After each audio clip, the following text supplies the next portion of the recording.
परीक्षण कर रहा है और इसके बाद ही सरकार आगे का कदम उठाएगी। तो ये बड़ा बयान दिया गया है मंत्री जोगाराम पटेल की ओर से। इस वक्त की बड़ी खबर आपको बता दें, उन्होंने कहा है कि कोर्ट ने ऑब्जर्वेशन के साथ ही इस मामले पर जांच के आदेश दिए हैं।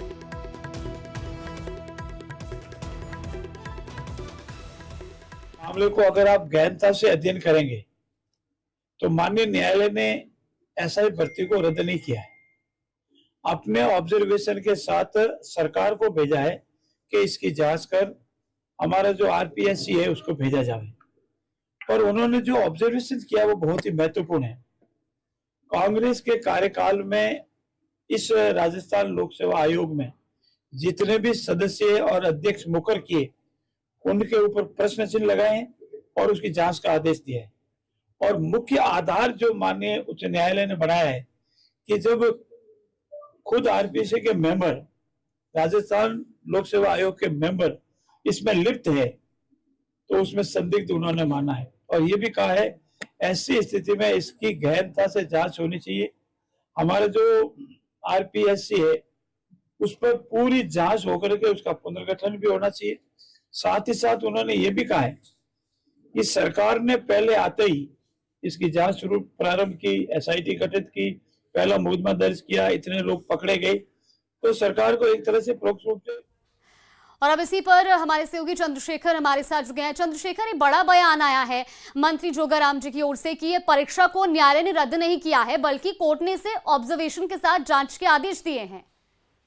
हाँ बिल्कुल, देखिए जिस तरह से आज जोगाराम पटेल ने एसआई भर्ती को लेकर जिस तरह से जो बातें चल रही थी उसमें बहुत स्पष्ट कर दिया है कि कोर्ट ने इस भर्ती को रद्द करने का आदेश नहीं दिया बल्कि कोर्ट ने अपना ऑब्जर्वेशन दिया है।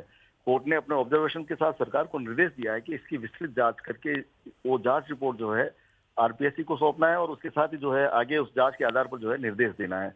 सबसे बड़ी बात, उन्होंने बातों ही बातों में कई इशारे दिए। उन्होंने जिस तरह से कहा है कि कोर्ट ने जो है ये माना है कि आरपीएससी के जो तत्कालीन मेंबर्स थे उनकी भी संलिप्तता इसमें जो है कहीं ना कहीं नजर आ रही है, उसकी भी जांच करने की आवश्यकता है। साथ ही उन्होंने पूर्व मुख्यमंत्री के ओएसडी और जो उनके सुरक्षा गार्ड है उनको लेकर भी जो है बातें कही और साथ ही उन्होंने ये कहा था कि ये भी जो बयान दिया कि जो बड़ी मछलियां हैं उनको पकड़ने की बात हमने पहले ही कही थी और अब हमारी नाव धीरे धीरे उसी दिशा में जा रही है और जाल में जल्द जो है बड़ी मछलियां फंसने वाली है।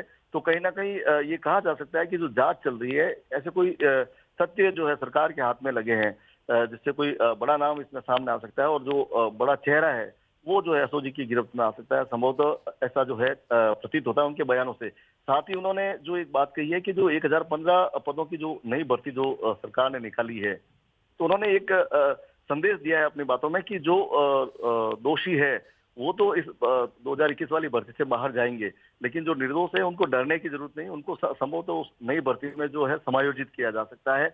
वो भी कहीं ना कहीं इशारा उन्होंने दिया है। वो किस तरह से करेंगे वो आगे समय पर जो है आगे देखने को पता चलेगा जिस तरह क्या सरकार जो है कदम उठाती है। लेकिन कहीं ना कहीं ये स्पष्ट कर दिया गया है कि कोर्ट ने ऐसा आदेश नहीं दिया है कि इस भर्ती को रद्द किया जाए। साथ ही उन्होंने कहा कि कोर्ट ने जो ऑब्जर्वेशन दिया